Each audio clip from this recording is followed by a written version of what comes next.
नमस्कार, मैं हूं प्रियांशु शेखर। आप देख रहे हैं जनचर्चा टीवी और हम अभी पहुंचे हैं काठीटाड़ चौक पे और आज यहां पर गोपाल नाथ शरण सहदेव जी का पुण्यतिथि मनाया जा रहा है।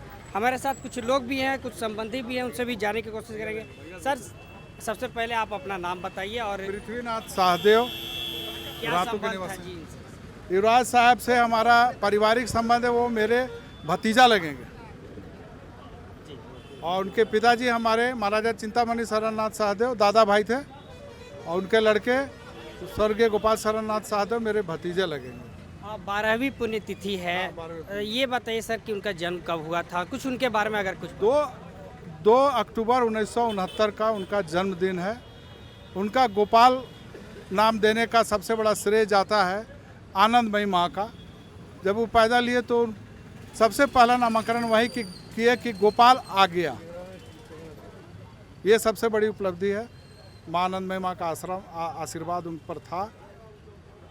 तो कहीं ना कहीं सर हम लोग भी समझ सकते हैं कि आज के दिन ही उनका देहांत हुआ था। क्या माहौल था सर? आप उस समय कहाँ थे, क्या उनके संपर्क में थे? बहुत दुखद घटना है। रातू की जनता वो कमी को पूरा नहीं कर सकती। जिस दिन उनके देहांत हुए थे, हर आदमी रातू की जनता क्या, रांची की जनता, पूरा जिला शॉक था कि ये क्या हो गया, ऐसा होना नहीं चाहिए, क्यों, कारण क्या रहा। बहुत तरह का लोगों का विचार उठा, लेकिन मौत होती है। अब उनके मरने के बाद तो आज हम लोग एक गार्जियन खोज दिए, हमारे छत्र छाया थे। रातू की हर जनता उनके लिए रोई है। रातू की हर जनता रोई है क्योंकि रातू से उनको बहुत ज़्यादा प्यार था। विधायक बनने के बाद भी उनको जब सरकार के तरफ से विधानसभा में उनको क्वार्टर दिया गया तो यही बोले कि हम रातू की जनता का सेवा हमेशा करते आए हैं। हम वहाँ हमारी प्रजा को छोड़ के मैं इतना दूर नहीं रहूँगा, मैं रातू में ही अपने आवास में रहूँगा। यहीं से विधानसभा हर एक बार अटेंड करते थे वो लास्ट तक। 2 बार एमएलए रह चुके थे और कहीं ना कहीं जनता का विश्वास भी था, यकीन भी था। जिस दिन ये घटना हुई थी लगभग 12-13 साल हो गए हैं। 12 साल हो गए। उसके बाद का रातू आप कैसे देख रहे हैं? जब वो थे उस समय का बताइए और जो अब नहीं रहे तो उस समय का कितना डिफरेंस है दोनों? बहुत ज़्यादा। अगर आज वो होते, गार्जियन होता है हर वो हम लोग को आज यही होती कि हमारे माता पिता गार्जियन हम लोगों ने रातू की जनता खो दी। क्या लगता है भविष्य में कभी उनके जैसा कोई आ पाएगा या फिर उनके अनुसार कुछ काम कर पाए? हम लोग तो भगवान ऊपर वाला से यही प्रार्थना करेंगे कि ऐसा कोई जरूर निकले जो इनके जैसा व्यक्तित्व का रहे, इनके छवि का रहे। कहीं ना कहीं इनकी कमी महसूस हो। बहुत ज़्यादा कमी हर क्षेत्र में, शिक्षा के क्षेत्र में, हेल्थ के क्षेत्र में, स्वास्थ्य के क्षेत्र में, प्लस गरीब जनता को वो हर समय 24 घंटा तैयार रहते थे मदद करने के। उनके दरबार में कोई भी जाता था रातू की जनता, वो खाली हाथ नहीं आता था। लेकिन उनका एक ही चीज़ कहना था कि हमसे धोखा मत दो, तुमको अगर तकलीफ़ है तो सच्ची बात बताओ। वैसे बहुत से उदाहरण है जो हम लोगों को आँख के सामने देखा हुआ है। उनको अपना अब विधायक फंड से नहीं, अपने पर्सनल फंड से वो खर्च कर, विधायक फंड से तो ज़्यादा वो बांटते थे जनता के बीच में।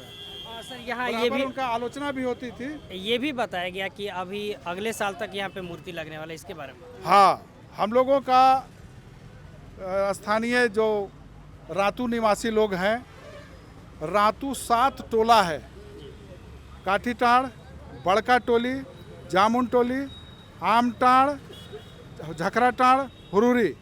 हमेशा युवराज साहब ये 7 टोला को अपना रातू अपना घर मानते थे और ये 7 टोला की जनता आज भी उनके दिखाए मार्गदर्शन पे चल रही है। और 7 टोला की जनता की ये मांग है, मेरी व्यक्तिगत नहीं, 7 टोला की जनता की मांग है कि युवराज गोपाल शरणनाथ सहदेव जी का एक नामांकन तो हम लोग बहुत पहले कर चुके हैं। काठीटाड़ चौक पहले था, कहा जाता था। आज हम लोग करीब 12-13 साल हो गया युवराज चौक के नाम से हम लोग प्रचलित है। हम लोग अब विधिवत सरकारी जो डिमांड है वो को पूरा करते हुए अगले साल मूर्ति बैठाएंगे। अब विधिवत युवराज चौक काठीटाड़ के नाम से यह जगह जानी जाएगी। बहुत बहुत धन्यवाद सर हमसे बातचीत करने के लिए। तो जैसा कि इन्होंने बताया कि अगले साल तक मूर्ति यहाँ पे लग जाएगा और ये जो चौक है युवराज चौक के नाम से जाना भी जाता है और कहीं ना कहीं मूर्ति लगने के बाद लोग इससे जुड़ पाएंगे। और एक चीज़ सबसे बहुत महत्वपूर्ण बात है कि रातू की जनता का इतना ज़्यादा प्यार है कि हर घर से युवराज साहब की मूर्ति के लिए हम लोग उठ रहा है बात कि हम भी चंदा देंगे। जो गरीब है, गरीब तबके के भी बहुत से ऐसे आदिवासी नॉन आदिवासी लोग भी हैं, अल्पसंख्यक लोग भी, उनका भी कहना है कि हमारा भी कंट्रीब्यूशन जो भी होगा सार्थक सामर्थ्य के अनुसार हम लोग इस मूर्ति बनाने में युवराज साहब का सहयोग जरूर करेंगे। अगले पुण्यतिथि तक भव्य मूर्ति हाँ तैयार हो जाएगी। हाँ, ये हम लोगों का प्रयास है कि अगले 2 अप्रैल 2023 को उनके जन्मदिन पर यहाँ की जनता के साथ हम लोग यहाँ मूर्ति लगाएं और इस क्षेत्र की जनता को हम आमंत्रित करके उनका माल्यार्पण अगले साल से शुरू करने का विचार है कमेटी की। जैसा कि आप समझ सकते हैं कि आज के दिन ही युवराज जी का देहांत हुआ था और सर से भी जानने की कोशिश करेंगे। सर, आप बहुत लंबे समय से काठीटाड़ चौक को देख रहे हैं जब यहाँ पे गुमटी लगा करता था, आज मॉल बन गया है। युवराज साहब थे उस समय, बहुत स्टार्टिंग से भी आप लोग जान रहे हैं। उस समय का रातू और अभी का रातू में कितना डिफरेंस है? बहुत फर्क है। उस समय रातू एक कस्बा के रूप में जाना जाता था, आज ये शहर का पार्ट हो गया है। आज लग रहा है रातू जो हमारी राजधानी के नज़दीक एक विकसित विकासशील कस्बा के रूप में उभर के आ रहा है। हर तरह की सुविधा, हर तरह के लोग बहुत दूर दूर से आके यहाँ लोग बस रहे हैं। और चूँकि यहाँ राजधानी हमारी जो बसी है इधर बगल में ही है, तो यहाँ से नज़दीक है, इसलिए यहाँ का क्षेत्र का महत्व काफ़ी बढ़ा हुआ है। इसीलिए लोग यहाँ प्रायोरिटी के तौर पे बस रहे हैं आके। जैसे कि हम समझ सकते हैं कि आप दुकान संघ के अध्यक्ष भी रहे हैं। अभी कहीं ना कहीं हम अगर इस आज के जो कार्यक्रम इससे हट कर अगर आपसे बात करें तो कहीं ना कहीं यहाँ पे जाम की समस्या आए दिन देखने को मिलती है। इसके लिए क्या हाँ, समस्या तो अनंत है, रातू में समस्या आते जाते रहती है। मगर अभी जो पिछले 2-3 साल पहले जब ये रोड का उद्घाटन नहीं हुआ था तो आप देखते होंगे हमेशा जाम लगा रहता था। हम लोग हर एक बैठक में हर एक जगह प्रशासन से मांग करते थे जे चौक में जाम की स्थिति बनी रहती है, इस पे प्रशासन हस्तक्षेप करे और कार्य करे। संजोग से हमारा रोड का कार्यक्रम यहाँ हुआ, सफल हुआ, रोड बना।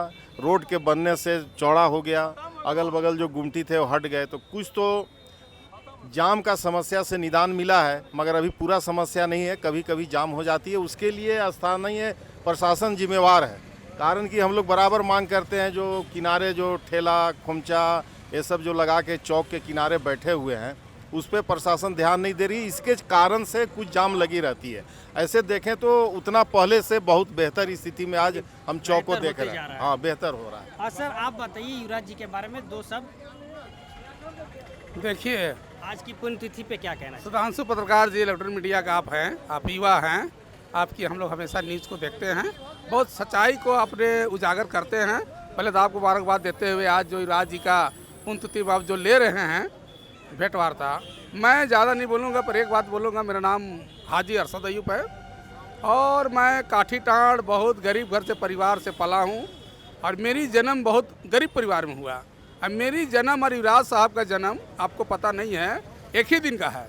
वो हमसे 10-15 मिनट का बड़ा थे और उनकी जन्म लेने के बाद वहाँ बाजा बजा गढ़ में, और फिर हम काठीटाड़ में अपने माँ के द्वारा मैं इस दुनिया में आया। तो सौभाग्य है, मेरे एक हमसफ़र था, एक सांस था, एक जान था, आज नहीं है। आज इसको आप लोग ने पुण्यतिथि हम लोग मनाने आए हैं। इस पुण्यतिथि में हमारे पृथ्वीनाथ सहदेव और नीरज अखूरी जी और इन लोग के नेतृत्व में आज रमेश दयाल जी हैं कि अगले पुण्यतिथि तक एक मूर्ति, अभी हम लोग छोटा सा इन लोग ने कहा लगेगा, और जब गोल चक्कर बनेगी तो भव्य मूर्ति लगेगा। और हम लोग रातू का एक पहचान है, सारे समाज सारे लोग मिलजुल के रहते हैं, रहेंगे। गोपाल शरणनाथ सहदेव का ये नारा है। मैं आपको मुबारकबाद देते हुए अपनी बातों को ख़त्म करते हुए, हमारे साथ अभी मौजूद हैं पूर्व में जिला परिषद रह चुकी मैडम अकलीमा जी। मैम, आज पुण्यतिथि है, 12वीं पुण्यतिथि है, क्या कहना चाहेंगे आज के दिन पे? आज हमारे चौक में 12वां पुण्यतिथि हम लोग मनाते हैं चौक में। इसके नेतृत्व करता हम लोग का पृथ्वी भैया, अरविंद भाई, डीएसपी चचा, तमाम हमारे दीदी, जिला परिषद, तमाम लोग की उपस्थिति में हम लोग यहाँ पुण्यतिथि मनाते हैं। और इस बार 12वां पुण्यतिथि है और इस बार हम लोग चाहेंगे, अगले बार हम लोग चाहेंगे इनका मूर्ति चौक में लगाया जाए। और फिर यहाँ के बाद हम लोग का कार्यक्रम वहाँ रातूगढ़ में, राजा के गढ़ में है, वहाँ हम लोग जाएंगे, वहाँ उनका भी बात विचार होगी। और हम लोग का यही तमन्ना है कि हम लोग के चौक में गोपाल शरणनाथ शाहदेव का मूर्ति लगे। जैसा कि आपने सुना कि सारे लोगों का यही कहना है कि युवराज साहब का यहाँ पे काटीटाड़ चौक में जैसा कि नाम रखा गया है और कहीं ना कहीं मूर्ति लगे। हमारे साथ अभी वर्तमान में जो जीती हैं जिला परिषद निर्मला मैडम भी हैं, इनसे भी हम लोग बातचीत करेंगे। मैडम, आज 12वीं पुण्यतिथि है, युवराज साहब के बारे में क्या कहना चाहिए? जैसे वो काम किए हैं समाज के प्रति और जनता के बीच में रह के, तो उनका पुण्यतिथि तो होना ही चाहिए, ताकि और आने वाले पीढ़ी के लिए प्रेरणा स्रोत बनती है और लेने की बात भी है। और ऐसे लोग का चौक में मूर्ति लगाना ही चाहिए, ताकि हम लोग हमेशा हमेशा उनका याद करते रहें और पुण्यतिथि मनाते रहें। जैसा कि मैम हम लोग चुनाव के दौरान भी आपसे मिले थे और हमारे चैनल के माध्यम से बहुत सारे ऐसे लोग भी पूछ रहे थे कि हाँ मैडम को जीतना चाहिए, बहुत सपोर्ट में भी लोग थे। अब आप जीत कर आ चुकी हैं, वादा भूली तो नहीं है मैम? वादा तो नहीं की हूँ, लेकिन जनता के बीच में ज़रूर मैं बोली हूँ कि जीत के आऊँगी तो जितना भी समस्या होगी उनको ज़रूर पूरा करने का कोशिश करूँगी। और जितना अभी खुशी नहीं है उस दिन खुशी होगी जब जनता के हर समस्याओं का समाधान कर पाऊँगी तब। अभी तो आप बीच में मैम आजसू में भी आ चुकी हैं, उनका कैसा साथ रहे? आजसू में तो आ चुकी हूँ, लेकिन अभी तो बस फर्स्ट सीढ़ी है, इसीलिए तो अभी उतना दूर की तैयारी कर रही हैं। जैसा कि मैम का भी साफ तौर पे ये कहना है कि अभी शपथ समारोह है, उसके बाद काम भी करना है, जैसे जैसे जनता के बीच ये जाएंगे वो काम करती रहेंगे।